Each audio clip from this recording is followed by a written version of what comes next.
এই যে বাটপাটগুলো, এইগুলো সব স্ক্যামার, যেগুলো সবগুলো। তো আমাকে যে স্ক্যামারটা আবার আজকে ধরছিল তাকে আমি পাই। সে থাই কিছু হার্বসের সন্ধান পায় যেটার মাধ্যমে তার চুলগুলা চলে আসছে। তারপর এই যে সয়া 7/1 এই রোডে সে আমাকে নিয়ে আসলো এবং সে পুরো টাইমই হিন্দিতেই কথা বলতেছিল। ন্যাচারাল হার্বাল ট্রেডিং, 3-4টা হার্বসের দাম চলে আসলো প্রায় 5,000 থাই বাত। সেম কাজ করে সবার সাথে।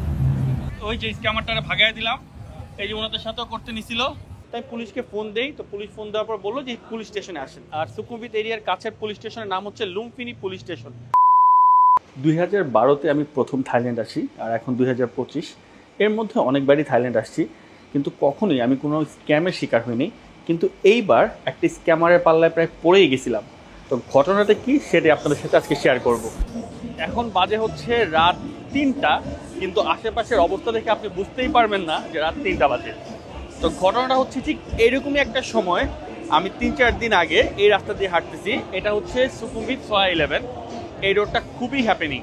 সাডেনলি একটা লোক আমাকে ক্রস করলো এবং ক্রস করে সে আবার রিটার্ন করলো, করে আমাকে থামায় বললো যে তোমার মাথায় ঠিক সামনে যে এরকম চুলের শেপ আমারও ছিল, আমার চুল পড়ে গেছিলো কিন্তু এখন মাথায় চুল আছে। বলেই সে তার ফোনটা বের করলো, আইফোন, এবং সে ফোন আমাকে দেখাইলো যে তার আগের ছবি আর এখনকার ছবি। তো আমি জিজ্ঞেস করলাম যে এই চুল কীভাবে আসলো।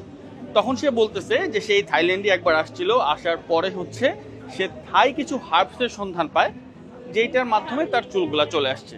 সে ইন্ডিয়ান, সে থাকে দুবাই। ভালো কথা, সে আমাকে বললো যে তুমি ফোনটা বের করো, তোমাকে আমি হার্বসের নামগুলো বলে দিচ্ছি, তুমি যে কোনো হার্বাল শপ থেকে হার্বসগুলো কিনে নিও, ইউজ করো, খুব হেল্প হবে। আর সে যেহেতু এই সমস্যাটায় ভুগছে, এই চুল না থাকার কষ্টটা সে জানে, এর জন্য সে যাকেই পায় তাকে সেই হেল্পটা করে। খুব ভালো কথা। এক্স্যাক্টলি এই লোকেশনটা ক্রস করার সময় সে হচ্ছে আমার সাথে কথা বলে। তার কিছুক্ষণ আগেই আমি এটিএম বুথ থেকে আমি টাকা উঠেছিলাম। আর সে আমাকে বললো যে সে এই রোডেই থাকে, সে হোটেল রামাদায় আছে। তো আমাকে বললো যে ফোনটা বের করো, আমি তোমাকে হার্বসগুলোর নাম বলে দিই। তো সে আমাকে নামগুলো বললো, কিন্তু এমন অদ্ভুত নাম আমি জীবনেও শুনি নাই। আমি যতবারই টাইপ করতেছি হচ্ছে না, মানে অদ্ভুত কিছু উচ্চারণ। তো সে বললো ঠিক আছে চলো, আমি তোমাকে 7-Eleven নিয়ে যাই, 7-Eleven থেকে প্রথমে নারিকেল তেল কিনো, তারপরে সেই হার্বসগুলো আমি তোমাকে মিনওয়াইল আবার ভালো করে বলে দিচ্ছি, তারপর তুমি হার্বসগুলো কিনে নিও। এরপর আমরা 7-Eleven আসলাম, 7-Eleven থেকে তেল কিনলাম। এই যে এই তেলটাই কিনছিলাম। আর তেল কেনার সময় সে বলতেছে যে ও বিল দিয়ে দিবে। জিনিসটা আমার খুব উইয়ার্ড লাগলো যে সে বিল দিবে কেন। তো ভাবলাম হইতেই পারে, স্যার মনে হইলো যে সে বিল দিবে। তো আমি সেটা রিফিউজ করলাম, আমি তেল কিনলাম। তো তেল কেনার পর সে আমাকে আবার হার্বসের নামগুলো বললো, কিন্তু আমি তখনও বুঝতে পারি নাই। তারপর সে বললো ঠিক আছে চলো, আমি তোমাকে দেখাই দিচ্ছি। এই কথা বলে সে সয়া সুকুমবিট 11 থেকে একটু সামনের দিকে যাচ্ছিল, যেটা হচ্ছে সয়া 9-এর দিকে। তো এরপর সে এই রোড ধরেই হাঁটতেছে, আমার সাথে বিভিন্ন কথা বলতেছে। আর মিনওয়াইল সে তার দুবাইয়ের যে রেসিডেন্ট কার্ড আছে সেটাও সে আমাকে দেখাইলো, যে এই দেখো আমার দুবাইয়ের কার্ড, তুমি দুবাই আসলে অবশ্যই আমার সাথে দেখা করবা। তো আমি জিজ্ঞেস করলাম যে এই রেসিপি তুমি কোথায় পাইলা। তো সে বললো সে একবার থাইল্যান্ডে আসছিল, তখন অন্য এক ইন্ডিয়ান তাকে সেই রেসিপিটা দিছে, এই হার্বসের রেসিপিটা। ভালো কথা। তো এরপর হচ্ছে আমাদের বিভিন্ন র্যান্ডম কথাবার্তা চলতেছে, আমি কি করি ও কি করে। তারপর এই যে সয়া 7/1 এই রোডে সে আমাকে নিয়ে আসলো। তারপর আমরা হাঁটতেছি, এই রোডের একদম শেষ মাথায় একটা শপে নিয়ে গেল, যেটা একটা হার্বাল শপ। এবং যাওয়ার সময় সে র্যান্ডম একজনকে জিজ্ঞেস করলো যে ভাইয়া হার্বাল শপটা কি সামনে কিনা, এবং সে পুরো টাইমই হিন্দিতেই কথা বলতেছিল। এই হচ্ছে সেই herbal shop, natural herbal trading. তো এইখানে স্ক্যামটা কোথায়? আমি যখনই হার্বাল শপে ঢুকেই দেখলাম সেইখানে স্টাফ অনেকগুলো ইন্ডিয়ান। তখনই আমার প্রথম মনে খটকা লাগলো। তারপরে হচ্ছে সে আমাকে একদম ইনস্ট্যান্ট কিছু হার্বসের নাম বলার পরে ওই স্টাফরা সেই হার্বসগুলো বের করা শুরু করলো। অ্যান্ড গেস হোয়াট, সেই 3-4টা হার্বসের দাম চলে আসলো প্রায় 5,000 থাই বাত। 10-15 সেকেন্ডের মধ্যে হার্বস রেডি। যখনই 10-15 সেকেন্ডের মধ্যে এই হার্বস রেডি হয়ে গেল এবং বিল দিয়ে দিল আমাকে, তখনই আমি বুঝলাম আসল খেলাটা কোথায়। তো আমি ইনস্ট্যান্ট বললাম যে আমার কাছে এত টাকা নাই। সে আমাকে বললো যে ঠিক আছে আমি টাকা দিয়ে দিচ্ছি। তাই আমি বললাম যে না, তোমার দেওয়া লাগবে না। জাস্ট আমি এই কথাটা বললাম যে তোমার দেওয়া লাগবে না। সে আমাকে আবার ইনসিস্ট করলো যে সমস্যা কি, আমি তোমাকে কিনে দেই। তারপর আমি বললাম যে না, দরকার নাই। এরপর বললাম যে হার্টগুলো আমাকে তুমি লিখে দাও, আমি কালকে এসে তখন কিনে নিব। তখন সে আমাকে বলতেছে যে কালকে আসলে তুমি কিভাবে কিনবা, কারণ তো এটা তো রেসিপি করতে হবে, এই মাপটা তো তুমি জানো না।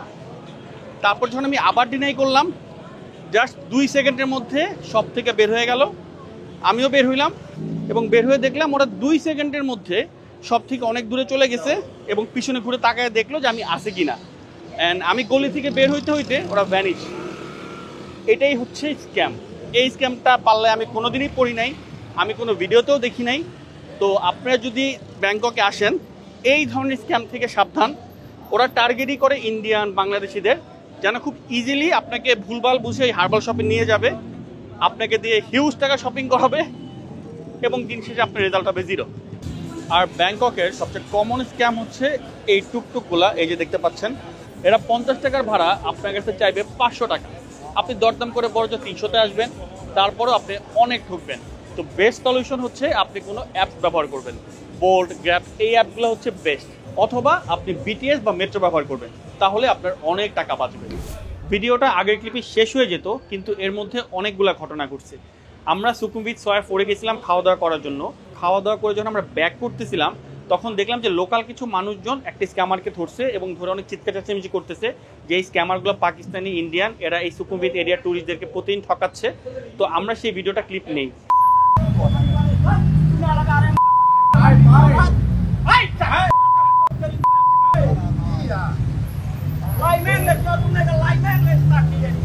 এই যে আমার সামনে দেখা যাচ্ছে,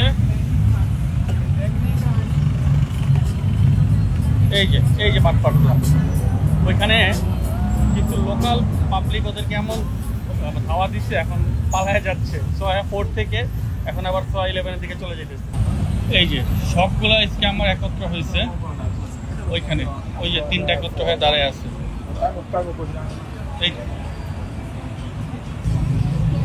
এই যে সামনে আরো 2টা, একটা ক্রস করে গেল। এই যে সবগুলো স্ক্যামার। এই যে এইগুলো সব স্ক্যামার। এই যে এগুলো সবগুলো। আমরা যখন আবার হোটেলে ব্যাক করতেছি, তখন দেখলাম আরো কিছু মানুষজনকে একই কাজ করতেছে। তো আমাকে যে স্ক্যামারটা আবার আজকে ধরছিল, তাকে আমি পাই। তো আমি আরেকজন টুরিস্টকে বলি যে এ হচ্ছে স্ক্যামার, এর থেকে সাবধান। তো এই কথা বলার পরে সেই স্ক্যামারটা দৌড় দেয় এবং দৌড় দিয়ে চলে যায়। এবং একটু পরে করে কি, সে দৌড়ে এসে আমাকে মারতে নেয় এবং আমার গায়ে পানি দেয়। এই যে সেম স্ক্যাম করতেছে, মাথার চুলের প্রবলেম কথা বলতেছে। এই যে সেম। এই যে এখন তাকে দেখাবে, দেখায় বলবে তার চুল ছিল না, কিন্তু এখন চুল হয়ে গেছে। এই যে সবাইকে সেম কাজ করে।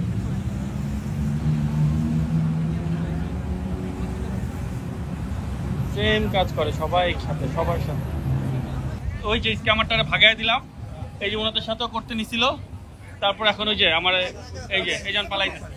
এই যে তো এই জায়গায় যখন আমি স্ক্যামারকে ধরায় দিই, তখন সে আমাকে পানি মেরে ভয় দৌড় দিছে। পরে এখানকার লোকাল যারা দোকানদার ছিল, তারা বললো যে এখানে এই জিনিসটা রেগুলার হয়। ওই যে আরেকজনকে স্ক্যাম করে নিয়ে যাচ্ছে।